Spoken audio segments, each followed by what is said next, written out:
Hi, everyone. Welcome to Entrepreneurship by Design with Dr. C. Thank you so much for joining us today.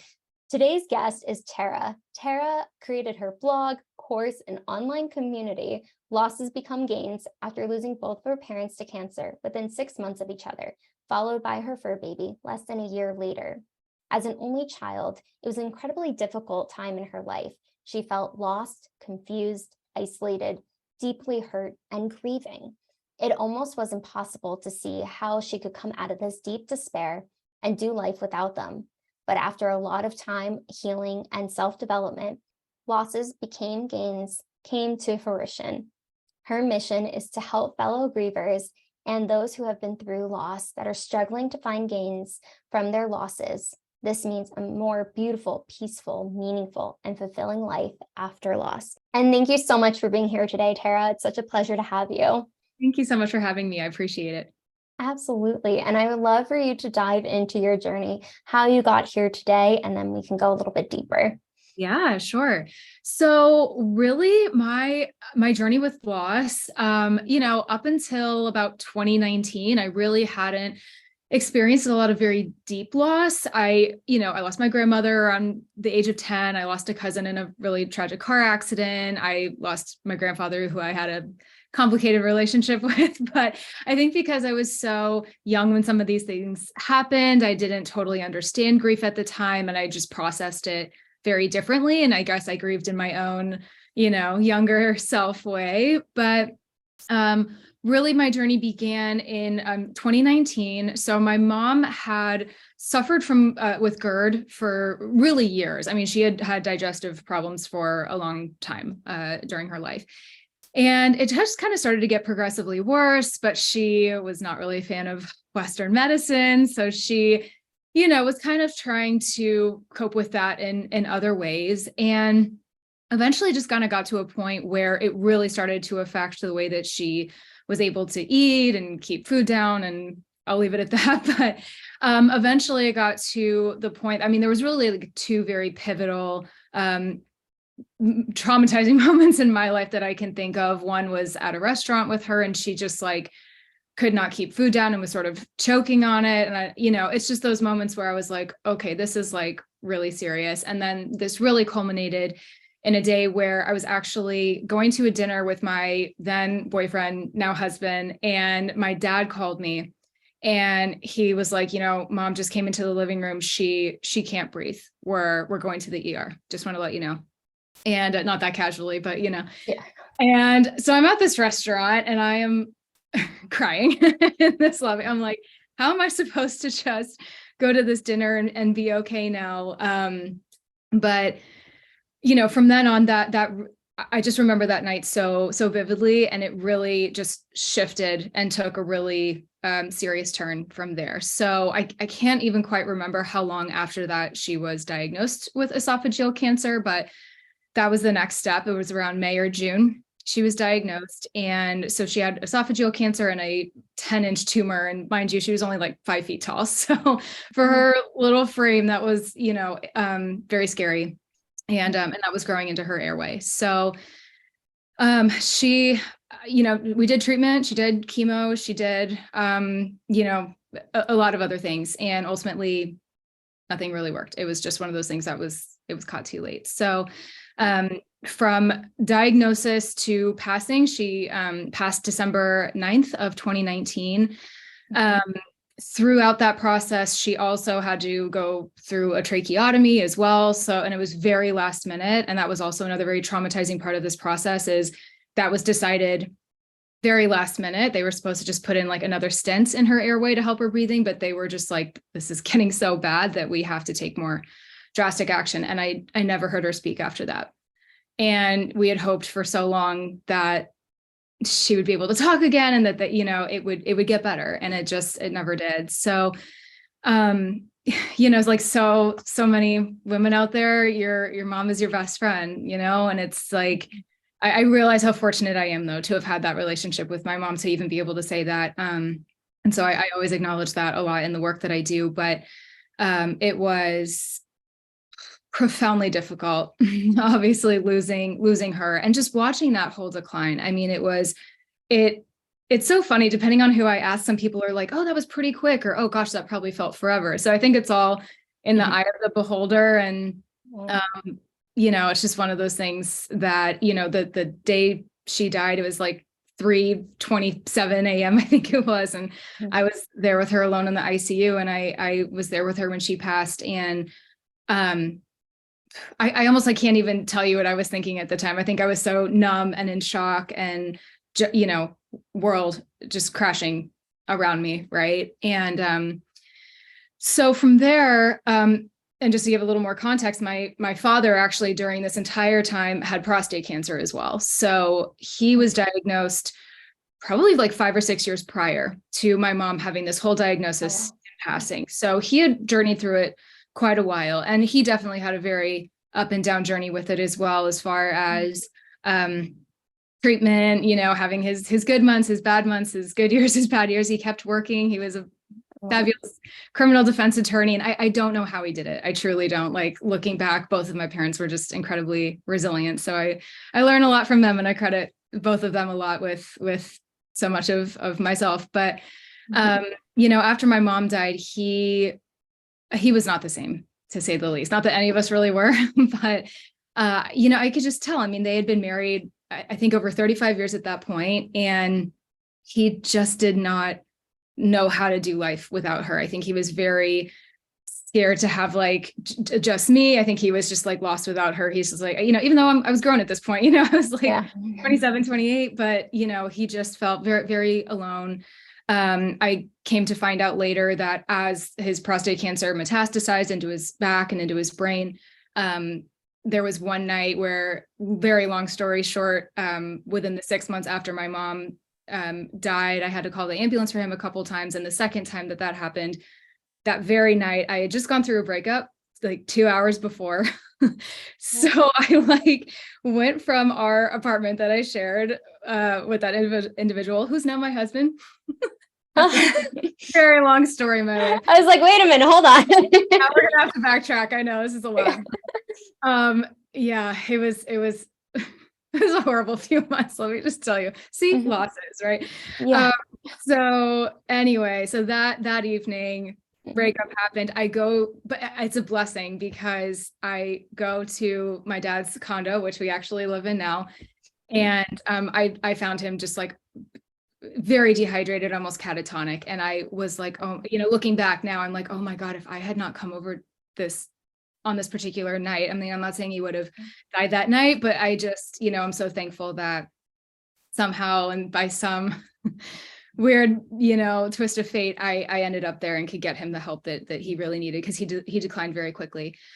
So after that, he was just in the hospital for a while. Eventually went to a hospice adjacent kind of facility. And about roughly 6 months after my mom died, I lost my dad. It just, his cancer had just spread. And it was also very humbling, because I was speaking to a nurse at one point, and she was just like, he's very depressed and very, and all of these things, where I'm like, I had no idea. I didn't know what the signs were, and kind of just painfully naive. Like I hadn't experienced a lot of this in my life, frankly. I'll fully admit that, to where I didn't even like know what to look for, or I was just like, oh, it just must be, he's just sad over mom, or, you know what I mean? Like almost, again, just sort of naive to the whole thing. And so, so that he died July 13th of 2020. So also this was, during the pandemic, and being able to visit him was nearly impossible. And there were times where I had to go visit him and talk to him, like literally through a window, and I was outside. I mean, it was like otherworldly. I just so many times was like, how is this my life? And so he passed. So then I was still going through this breakup, and we can dig more into this or not, but eventually we did reunite, and that's a whole nother layer of these losses that I experienced. But really what got me to where I am now, and what got me to creating Losses Become Gains is, and this took a while. I mean, this took probably a good year and a half, and also losing my 19-year-old fur baby my poor dog in July of 2021. So it was literally my entire immediate family within, 2.5 years. Because I considered her the sister I never had, being an only child. And, just got to a point where I found that, of course, while I was grieving, and I certainly had my moments and my sad days, that I was doing okay. And I was actually functioning pretty well. But I did a lot of work and a lot of self-healing and self-development and sounds so cliche, but self-discovery to get to that point. And I was speaking with someone once and I was like, I just feel like this all not happened for a reason. I don't want to be cliche and be like, oh, everything happens for a reason. But it was more that I was like, I feel like I need to do more with this. I can't just like sit on this information. And I felt like a big pull to create something from all of this, if not in my parents' honor, just, something was just really gnawing at me. I almost like can't explain it. And for me, I love writing. I've always been a writer. I was almost going to be in journalism at one point. And so for me, I had tried to start a blog actually a couple of times. Really, I never resonated with it. I never felt like the subject was right. So when I thought of losses become gains in my mind, I was like, and what I want this to look like, that was a really natural first step. So throughout a lot of like early to mid last year, I started writing and creating these blog posts and officially put that out into the world last, I think, November, and started my online community, which is mostly on Instagram and Facebook. And, just sharing that content with the world. And, not even in a way of like, if I can do it, you can do it. It's more just like, I just want to share my experience, my knowledge, sort of in like a take it or leave it way. But really, I didn't want to just make it about me and my experience. I was like, I can do more than just that. And, really share coping tools and guidance that really resonated with me. And I truly believe could, help other grievers. So I launched that. And then from there was even more, wrapped up in this grief space and ended up becoming a certified grief coach as well. So that was very early this year that I finished that certification. And so that's just really amped up sort of everything I'm doing and sharing and putting out into the world. Well, I so appreciate you just being so transparent with your journey, because it sounds like it's been a lot, and no one can ever know the true grief that somebody goes through, because we all process it differently and it looks different. And what you're saying, you don't know the signs, or, well, I'm going through this. So like, this is just part of the process. But I think just from a lot of individuals that I've counseled on grief in general, like years ago, no two people are the same and no process is the same. But having the coping skills, having knowledge about it, knowing you're not alone, it just gives permission, hearing somebody else's story of what they went through, knowing that you're not alone. Like, you can process it differently, but knowing that we all look at it different, especially as young children. Like, we don't always know how a child's processing it versus as an adult. Even adults struggle. Like, everybody struggles with it in a different capacity. What you see is different, but how it's internalized is different too. Yeah, absolutely. Yeah, it's one of those things where you'll never hear me say, and this is like one of those, I feel like, taboo things, like, don't say to a griever, is like, I know exactly how you feel. I know exactly what you're going through. We can absolutely empathize. Like, I've met so many wonderful people through the Losses Become Gains community and just connecting with other grievers. And, there's countless people that have lost parents, or even both parents, that are roughly around my age, which was very humbling meeting other people in that particular boat. But, again, to your point, we each have our own journey with it. We each had our different relationships with the people that we've lost. And so it's a very to each their own kind of, situation. So I think it's just so important, like, never presuming that we know quite what someone is going through. And it's always, I'm constantly having to really and it's a little painful sometimes, but constantly having to take myself back to those early days of grief, especially when I see, some comments or, messages from people that are like, this just happened 2 weeks ago. And I'm like, oh my God, I remember being exactly where that is. Cause it's really easy to sit here, 2-3 years out and say like, yep, that's tough. I want to dig deeper than that. And that does require, revisiting some of those traumatic memories occasionally, but that's what helps that human connection a little bit more, as opposed to just being like, so sorry for your loss, which Yeah. is a valid thing to say, but it's just, it's grief is just one of those really tricky topics that I know a lot of people are still a little uncomfortable with, which understandably so, but I'm glad we're talking about it so people can have a little bit more of a clear lens when they're talking to somebody who is grieving or they're grieving themselves. I'm curious, just when you were speaking about it, it popped in my head, but how have you been able to maneuver just everything you've gone through and the grief you've experienced with now working as a coach with individuals that are grieving?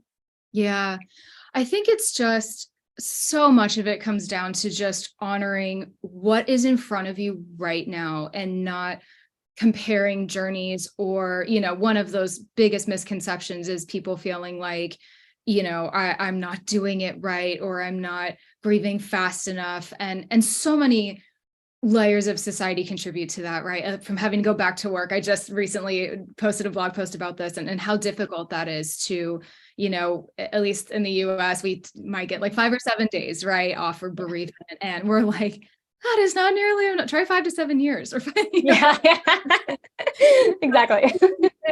process the shock I'm going through right now, and the just the societal pressures, either from work or just other people who simply either maybe haven't experienced loss at all, or a deep loss, or frankly, even if they have, I've certainly experienced this where they've maybe also lost a parent or whatever, but maybe they're far removed from it now, or they just grieve differently and are kind of, I've had people say to me, family, friends, people very close, like, shouldn't you kind of move on now? Like, it's okay. You can let it go. And I'm like, but this is my process. And so that's what I really encourage. And my approach is really allowing yourself to grow around your grief, and not, just this concept of like, there's maybe no overcoming it. It's working through it. And that is kind of always going to be your journey in life now, because there's so many different phases of life that we will have to journey through without our loved ones, whoever they are. And it doesn't have to be like immediate family, right? It could be, just a dear friend that you lost as well. For me, one of the things I definitely have had to cope with was, getting married without both of my parents. I got married last year.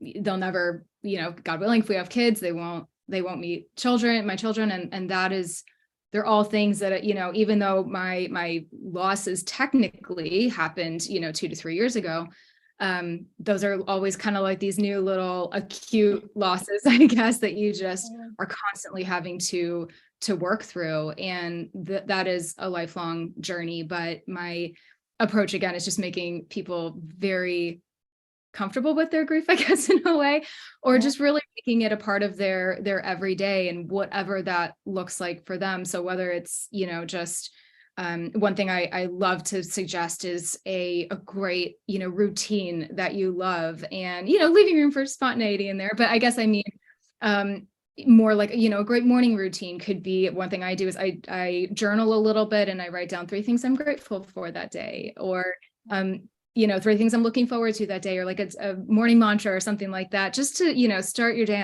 on a higher note. And I know that's so hard for grievers to even, be like, there is nothing positive in my life right now.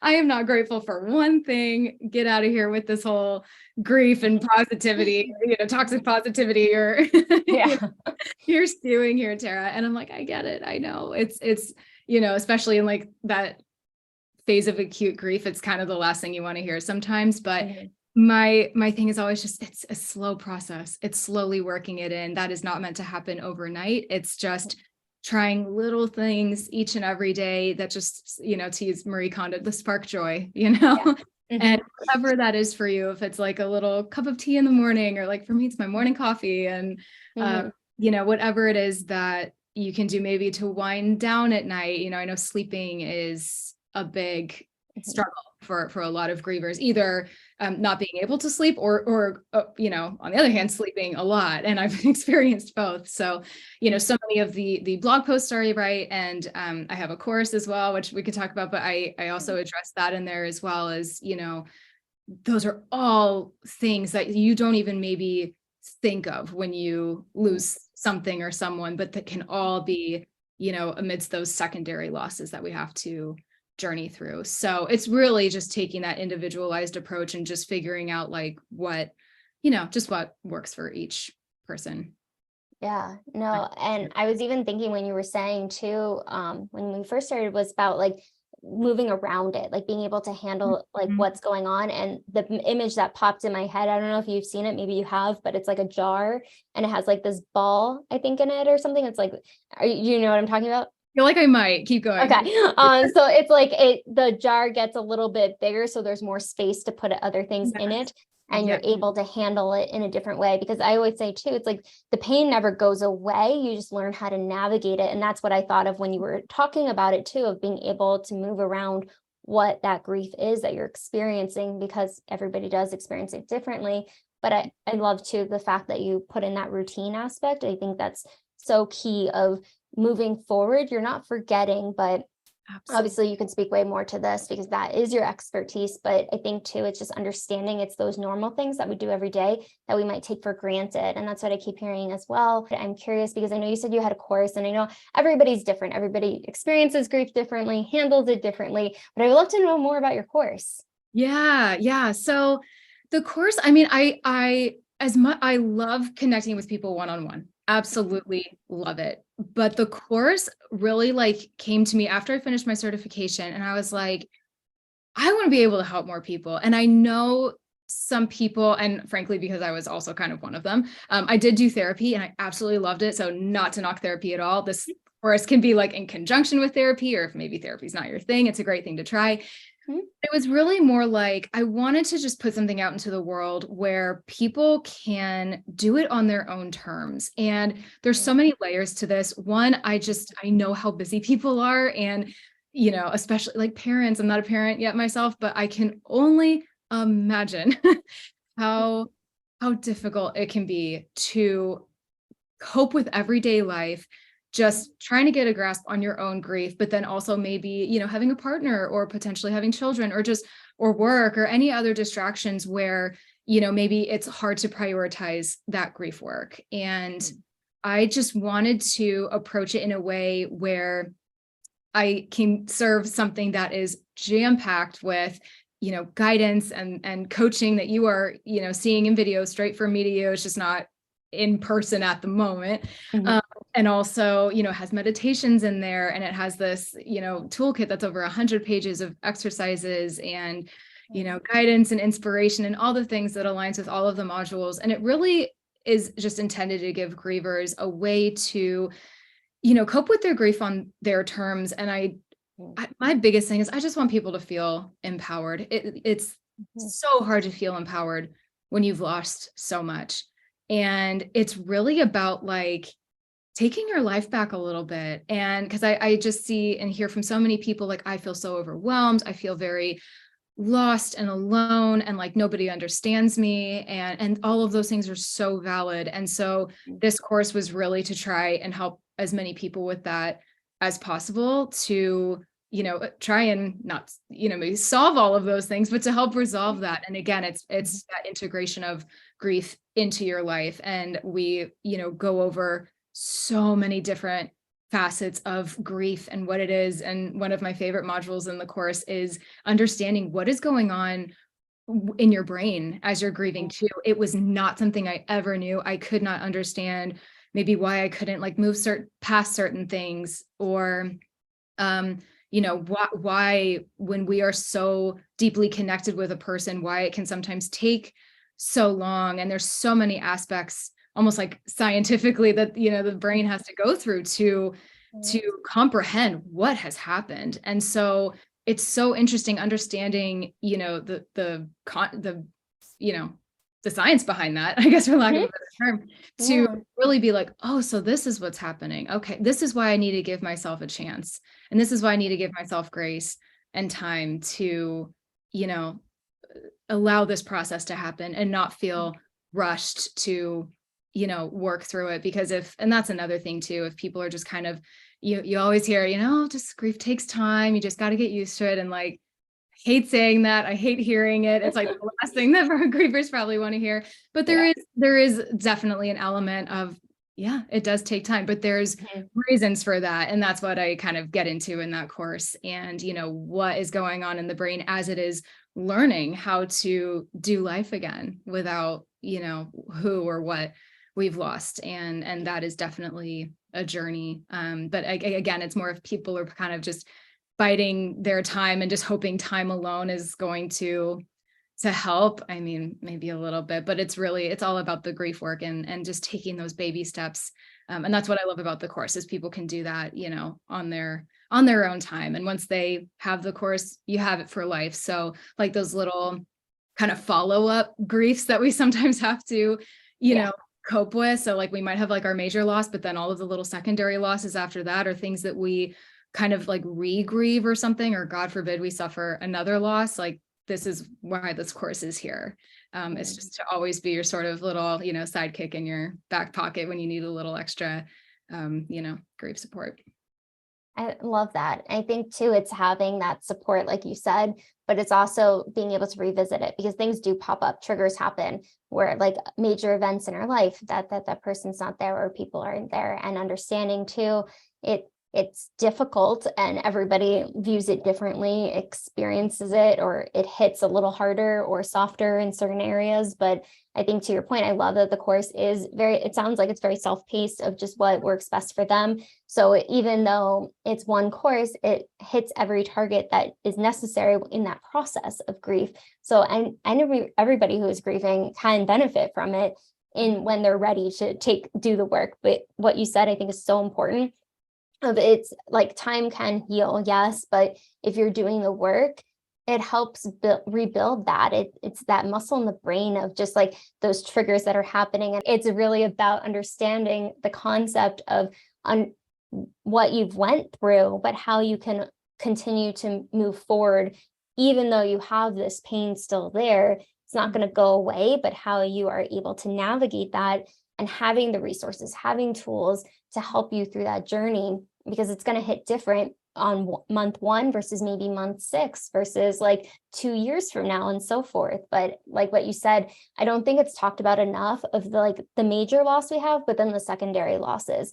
I don't think we really focus on that because I like what you're saying too. It's all those like events, those milestones, like really big, important things too, that we want them there for, and they're not there maybe physically, maybe people even spiritually and things along those lines. And I mean, that's another time for another day, but I think too, it's just recognizing that life is going to be different, but how do you live life once that person isn't physically there anymore? Yeah, I couldn't have said it better. Yeah. And really the whole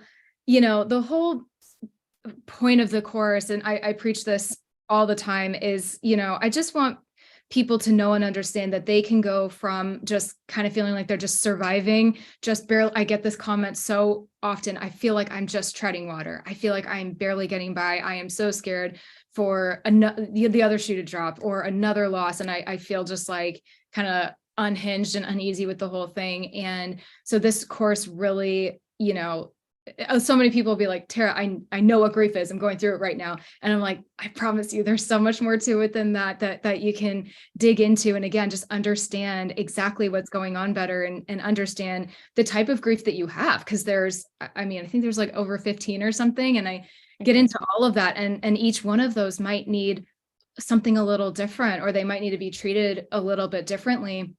But there are absolutely things that a lot of us go through. And I love that you mentioned triggers. That is a massive topic that I talk about, both just like in my blog, in this course, and just like, online, because, they're brutal. Those grief waves and those like grief bursts that we have, I get all into that and how to handle those. And I give a lot of coping tools and, resources on how to handle those, because I think that scares people. I've definitely had people say like, I feel like I can't even go to the grocery store because like, maybe that's where I went with that particular person and I'm afraid I'm going to lose it. And, it was just so valid. I mean, and those things are a normal and very natural part of life and this whole process. And so it's really just, again, it's taking those step by step. And my goal and what I just want to help fellow grievers with, or any, coaching clients that I have is not only just having a life, but a really big beautiful, vibrant, happy life, because I think so many people just feel like once this particular person is gone, like that's it. Life will, I mean, sure, life might not ever be the same, but there's so much that we sometimes attach to our loved ones. So when they are gone, we certainly can feel like we have lost a piece of ourselves. And there's the whole science behind that I also get into.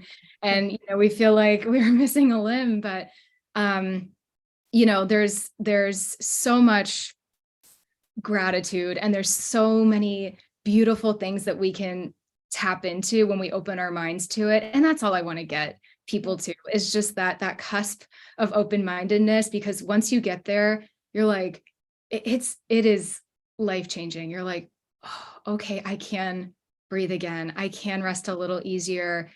I'm learning the tools how, and you're more excited and you're more inspired and motivated to put those into practice in your own life. Like, it's just, there's this little hump I feel like we have to sometimes get over. And yeah, I mean, if you're really early in your grief, that it might be too early, and that's understandable, but that is the beauty of this course in particular, at least, is it, you know, can take you literally from day one, you know, all the way through.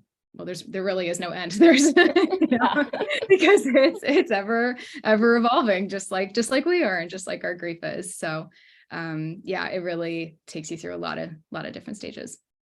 No, I love that. It's like full encompassing too, of you, because like a lot of people don't even realize what's happened in the moment, or the shock factor. Maybe day one, they're already ready to grieve and start that process. I mean, they're grieving, obviously, but I think too, it's like sometimes grief doesn't hit you till like a year later, 2 years later, even if it's a significant loss. Like sometimes it's just the brain can't register what's happened, or you've put it on the shelf, or like what you're talking about too, like I'm not a parent yet, but sometimes you have so many other responsibilities happening at that moment, and you're a parent and you have like moving factors. You don't have time to even process what's happened, because you have to move forward. Yes, 100%. I went through that definitely with both of my parents, because really, like, my mom, you know, died, and then like a month or two later, my dad started declining, and that's when his cancer started spreading. And I remember this moment where I was like, I am losing another parent. Oh my God, like this is actually happening. And I could not even, you know, like I couldn't grieve my mom yet, because now I had another parent in front of me who needed my attention. So yeah, so I mean, once July hit and dad was gone, I remember I was like, the morning he died, and they passed 5 minutes apart. It was very strange. Like my mom at 3:27 a.m., dad at 3:23. I was like, there's something about this 3 o'clock witching hour that like very prevalent in my family for some reason. But I remember, you know, of course I didn't sleep the rest of that night. And so I remember like watching the sunrise that morning, and I was like sitting on my couch looking outside my patio, you know what, and it was like the most peaceful, eerily peaceful morning you could possibly imagine. And I was like too cried out at that point, and I was like, what now? I am terrified. I still need my parents. I still need, you know, or whoever this is for us. It you know, it's so difficult trying to grapple without their presence in our life, and that is very difficult to navigate. And yeah, so anything I ever put out there is really to help with that process. But yeah, that cumulative grief is where I was going with this, is really brutal, and it can, like you said, it can hit however, you know, long after. Yeah, grief is ruthless. It is, and there is no mercy in it. But I think like understanding too that there is something out there like your course to help people no matter where they are in that journey, and they can start whenever they're ready. And sometimes it's you start before you're ready and realize, okay, maybe I need, like, it sounds like it's self-paced too, so you can take those breaks. You don't have to just go through the whole thing right away. It's being able to what serves you at that moment too, and what's going to be beneficial is what I hear. That is absolutely, that is how it is. And you can, and one of the reasons I wanted to design the course like this is you can jump around. There's an entire module, for example, on, you know, coping with holidays or anniversaries or major life events without them. So I give you, you know, we go through why and how that is so difficult, and how to cope with that, and how to honor them, more importantly, you know, just to keep their memory alive. Because I know so many people out there sort of feel like people forget Or I had someone message me recently. It was so sad. They were like, I'm the only, it's to the point where I'm the only one that remembered their wedding anniversary this year. And I was like, oh, I know how that feels. Like, there's sort of, sometimes we feel like we're the only person sort of keeping that torch alive. And that's very isolating and that can be very lonely. So there's support to be had with that. So there's a lot of different, I really wanted to go like beyond the basics here and really dig deep into some of these things that again are just, lifelong things that we might have to, cope with. And then, but another aspect of this course that I definitely want to mention is there is a monthly group coaching call that also comes with it. So as much as it is done virtually, people can absolutely connect with me one-on-one through here. I do make myself available to them. And then, because grief can be very lonely and isolating, and I think it's so important to have that group aspect of it. So that was a really big, priority for me, is to be able to connect with people one-on-one, but also to maybe connect with each other a little bit too. And I mean, I've met so many amazing people that I never would have met otherwise had I not put myself out there, and started with my healing journey, but also, kind of sought that out, the just sharing journeys with other people, and that can take some time to work up to for sure, but that is definitely a component of the course, and all of that they, get for life. The second you buy it, it's theirs. So that, one-on-one coaching with me doesn't go away either. So. No, that's important. And you're right. A lot of people might not be ready to do a group aspect, but being able to have that one-on-one too, of being able to start that process. And I think groups are so powerful because you might not be ready to talk, but then hearing somebody else in that same space of what they're going through, and you're like, I can resonate with that, or that, like, that's how I'm feeling. Maybe not the same exact situation, but feelings are very universal as well. How we experience them are different, but they're all 100% valid. What you've been saying, what I've experienced in running groups too. But I think I love that you have that component. So it can be very diverse of where they're at as well. And I'm sure just even like building the course, I'm curious, were there any obstacles that you faced as you were building this course, working with clients one-on-one as well? How has that been for you? Yeah.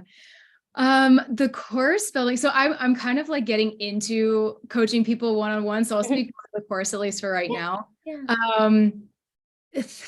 The time, I think I underestimated this. It's the first course I ever built. So I thoroughly enjoyed the process. I have to start by saying that, even though it was certainly time consuming and all the things. And it just, it takes a little bit of time to figure out just the process. So, writing sort of what I wanted to say, but also I wanted to show up very authentically. So I was really cognizant of, even if I maybe had certain points I definitely wanted to hit on, I wanted to allow flow in this course as well. And whatever, sort of came to me to say in that particular module, if something, felt impactful to say in the moment.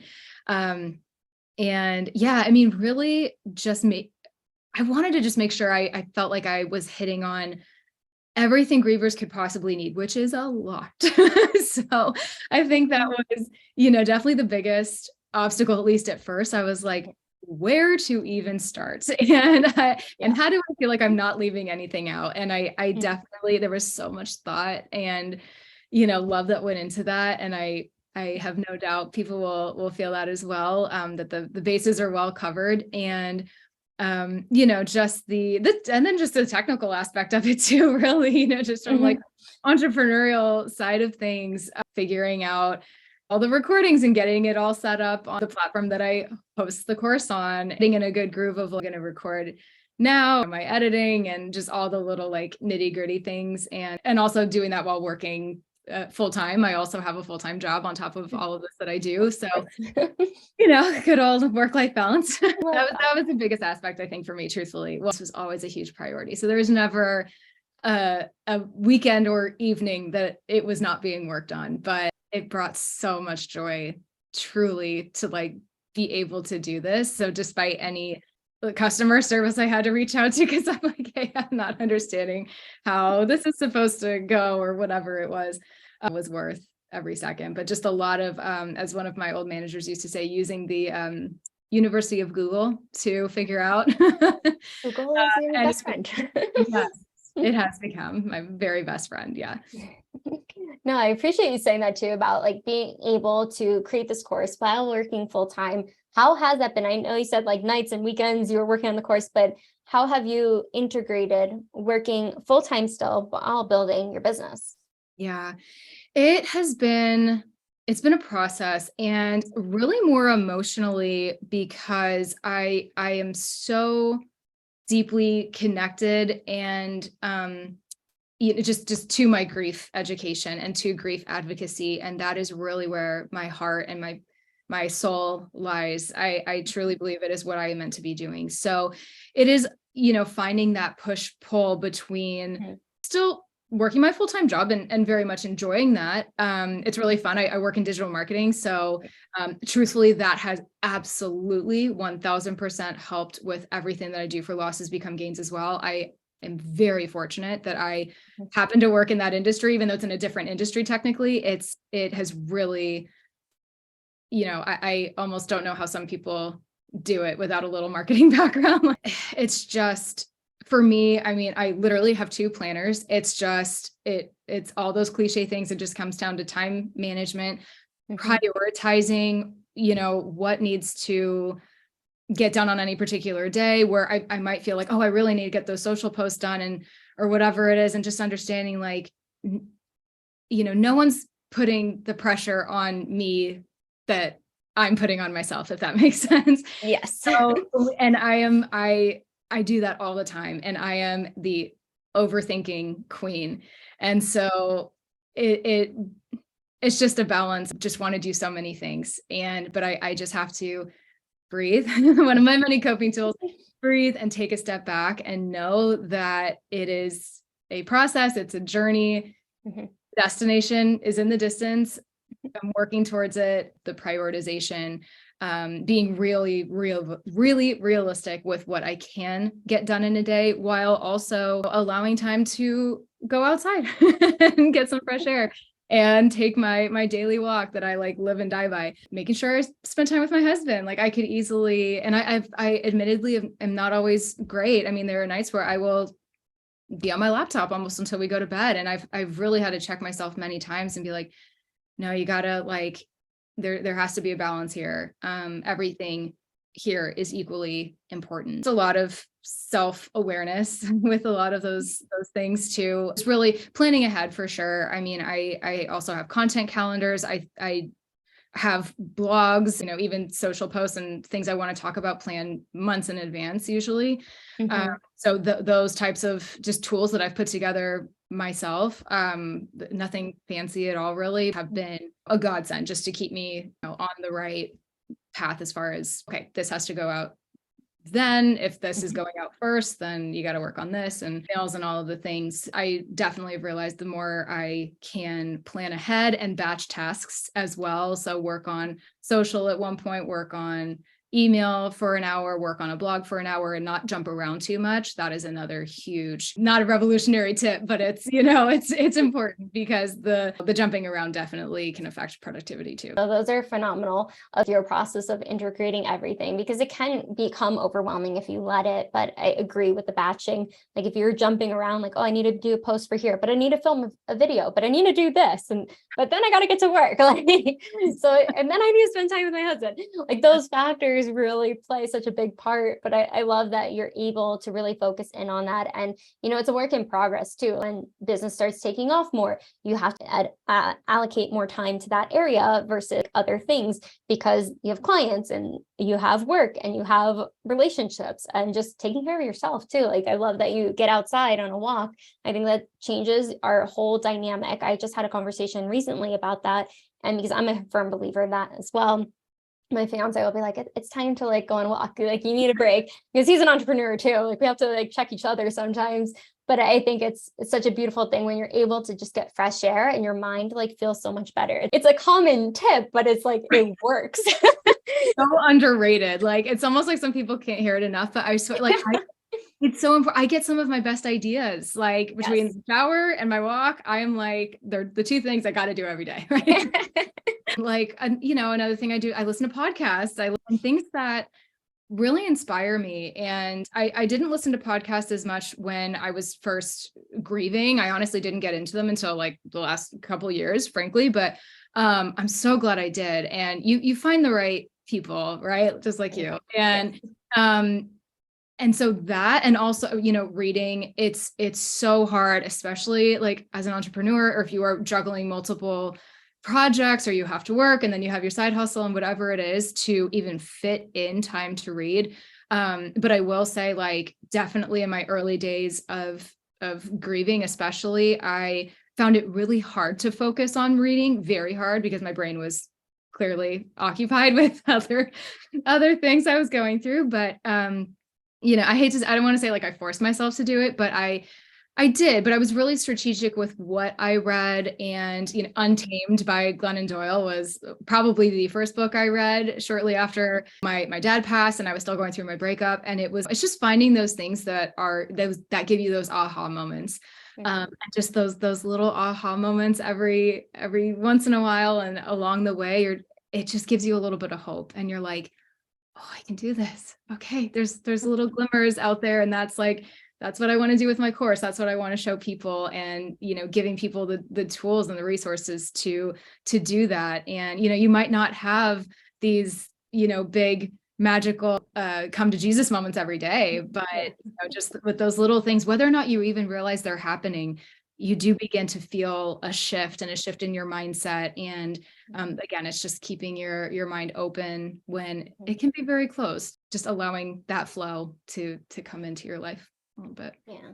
And I think the flow is important. And I love that's what you really embody, is the losses are gains. And I know you said earlier the cliche of like, oh, everything happens for a reason. I say that, but I think there's that saying too, where like, life is happening for us, not to us. Yes. That's one of my favorite expressions. I literally posted something about that too. That's so funny you say that. That's so serendipitous. We're aligned. Oh my God, so much alignment happening. No, it's so true. And it's just like, yeah, things are happening for me, not to me. And funny enough, I actually first heard that in a workout video. She was like, remember, things are happening for you. And I was like, okay, but it motivated me. But I was like, wow, this really applies to a lot of different aspects of life. So that is kind of the essence of losses become gains. It's just like, and for me, the gains aspect of that is a more fulfilled, vibrant, beautiful, open, vulnerable life after loss. And it's all about figuring out ways to get there and make that happen for yourself, and feeling empowered to do that, and to take your power back, and sort of not allow your loss to completely overcome, which it can so easily do. And that's understandable. But if we've lost anybody, we know time is limited. And, it's as much as death is a part of life, like our quality of life is paramount. So that's really my bread and butter. Yeah. And, no one like teaches you how to grieve. It's not something that, I mean, maybe it should be taught in school. There's a lot of things that have changed about the school system coming from two family, like my parents are both educators, both retired now, but I think it's a fact of life of just, you don't really know how to handle certain things and like cope with your emotions unless you're taught. It's not something so common. And that's why I love that you have this course, what you're doing in this world, to really bring just awareness to knowing the fact that your emotions are valid, your experiences are valid. It's how do you cope with that? How do you maneuver life in a new way that's going to be beneficial to you? And feel empowered and feel like that you can do this, because you absolutely can. You might not feel like that in the moment, and that's okay. You can have your moments. You can really sit in it, soak in it, be there, be present with that emotion, but not staying stuck there as well. And that's the big part of it. I couldn't have said it better. That's literally what that's what it is. Because that's really where a lot of this came from. And the recognition of that is, like, I say it all the time. I'm like, that's what I ask people. I'm like, are you feeling stuck and isolated and alone in this process? Because, it's so hard, especially when you don't have people around you that really understand or even can empathize or are willing to empathize, again, because grief is such a taboo topic for so many people, and it is not something that we are very equipped with or learn very much in schools, which yes, I definitely have thoughts and feelings about. But yeah, there is no grieving 101, and we do kind of have to be like our own grief coach a little bit sometimes. With my husband, he has two very happy, healthy parents and can really in no way relate to anything I've been through. So there are absolutely times where, that's why I say to take our power back, so to speak, and to feel empowered to get accustomed to our grief and get to know it and really like say hello to it is so important, because there are so many times where we might not have a grief coach with us, or we might not have someone who we can lean on in that moment. So much of that has to come from within here. And that's why the mindset part is so important, and to understand what is happening when we are having these grief bursts, or what is happening when our shock or whatever it is overcoming us or getting the best of us, and be able to talk ourselves down a little bit, and feeling, knowing in our heart that we are so capable of that. And it's just having the tools and the right ways to do it. It starts with us, but and I think too, something I just wanted to highlight is it's okay to ask for help. Yes. And knowing that like there are resources available.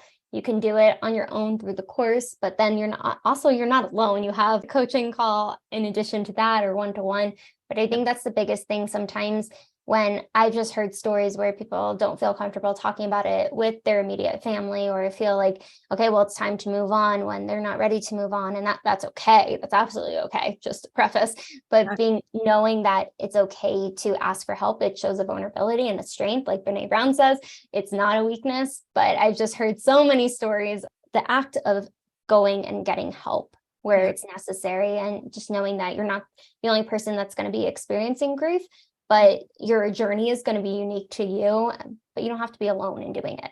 So I just wanted to share that because I think it's important. Oh, I again, it's one of I couldn't have said it better. It's one of those things. And that's it. I mean, I heard this analogy once where grief is gonna come and knock on your door. It will let itself in. It will put yourself on your calendar, and you cannot postpone or change or cancel it. And it is a normal and natural part of life, just as birth is. So and we're not meant to kind of like understand immediately how to cope with it. I mean, we are maybe with these people, or whoever that we've lost from possibly an early age, or they maybe just had a really big impact on our life. And absolutely, it's okay to get help with that. It's hard, especially through all of the like A's, and you're trying to understand what is even going on in your mind, to talk to somebody to help make sense of it, or just to validate a little bit of what you're feeling. And I think I know so many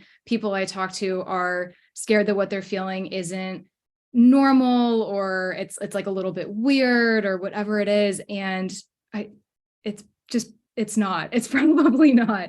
Having like a little bit of, I don't want to say humor with it, being able to not make light of our grief, but just allow ourselves and give ourselves permission to smile amongst it, because I know there's a lot of guilt and regret that can come with grief as well. I've been through it. That is a whole nother topic, but just there's so many different emotions, and it's something we get way into in the course as well. We go through countless emotions and how to handle all of them, but can take a while. And that's why the course is a great resource for that, because sometimes it might hit you in certain moments, or what you might be feeling today is not where you're going to be feeling even moments from now or tomorrow. And it is, the last thing I'll say is, it is so much more than like the 5 stages of grief, right? And that was very of the time, great for what it was then. But so I'm thankful that the grief space has now kind of evolved to know that there are so many more layers to it than that. It is beyond the 5 stages. It doesn't have to happen in that order and all the things. So, but the connection part of it, I get a lot of people saying like, I feel very isolated. I feel very lonely. And there's so many people that understand it, I promise. Yes. And I'm glad you're out there doing the work. And I'm just curious, what are maybe, since you've started your entrepreneurial journey, what have been maybe like the 2 top tips you could give us on your journey that you've learned thus far? Man, I talked about this a little bit so far, but just being very realistic, be with a few things. I guess one is just with growth. I mean, it is again, it's a journey. It's not a destination. It's great to have goals and to set those goals. That's amazing. That's important. But also just like really do what speaks to your heart and really let your intuition guide as well and not be fearful of that. I think there's so many things. I'm queen of overthinking. I get in my head a lot. And I think a lot of entrepreneurs can sometimes fall into that trap. And it's good to be critical of things, sure, and to think analytically about it, but definitely allowing, again, the flow to come in and to really be able to like maybe just sit in silence for a minute or take a step back from the laptop. I have to do this all the time and be like, okay, what is really the goal of what I am writing about? Or what is the goal of putting this out into the world? And how is it going to serve other people? I think that's another huge part of it. That's kind of adjacent to number one. So I guess it's kind of my number two is really just being, I don't even want to say customer facing or customer service, because I don't know that I like that, but it's just how are you going to serve humanity? You know what I mean? Like, how are you going to serve your fellow humans, and how are you going to enrich and add value to the life of other people? And the way in which we do that is certainly important. And making sure that we, just leading with others first, and and then our head and our heart and our creativity, and all of that sort of a close second, I would say.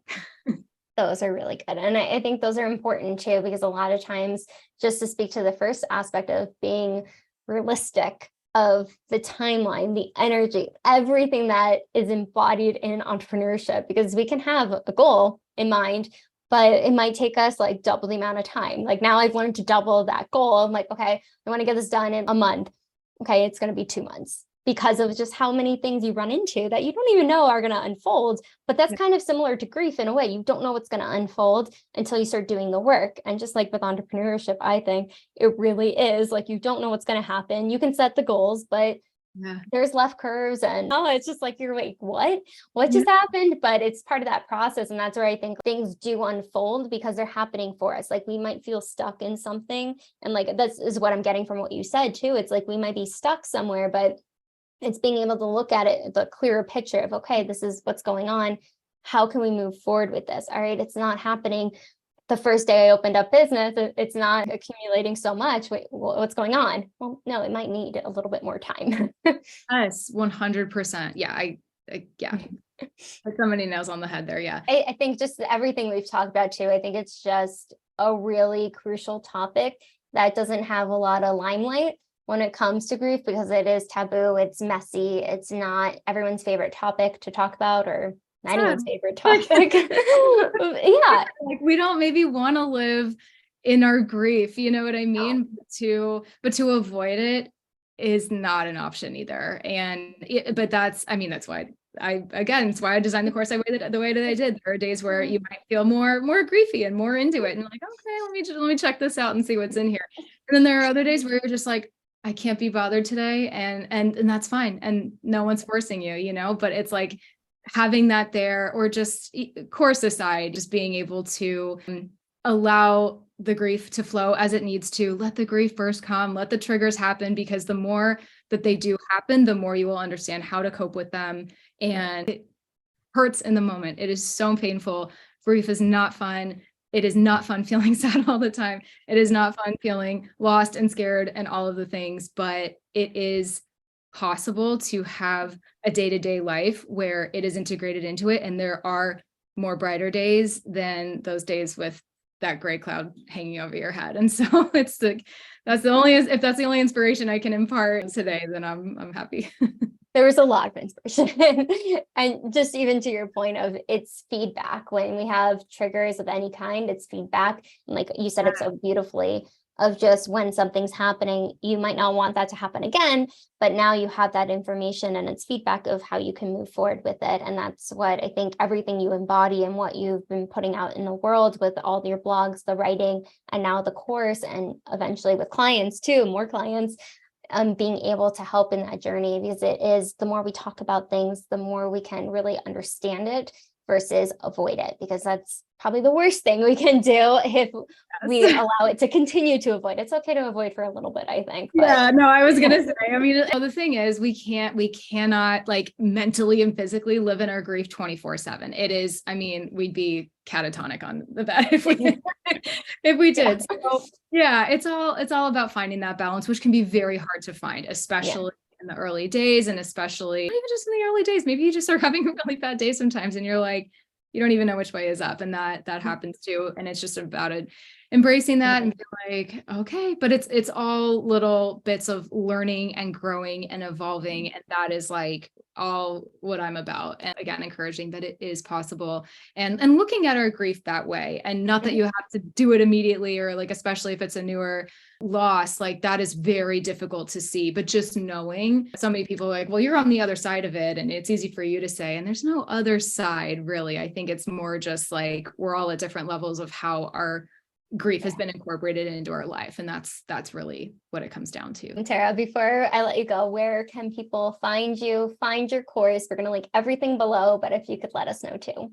Yeah. So really, I'm mainly at Losses Become Gains on Instagram, definitely on there, on Facebook as well. Both those handles, and lossesbecomegains.com is where you can contact me if you have to, or you would like to. Course is on there, blog is on there, truly like everything lives on lossesbecomegains.com. And if you would like to reach out and email me, it's just lossesbecomegains@gmail.com.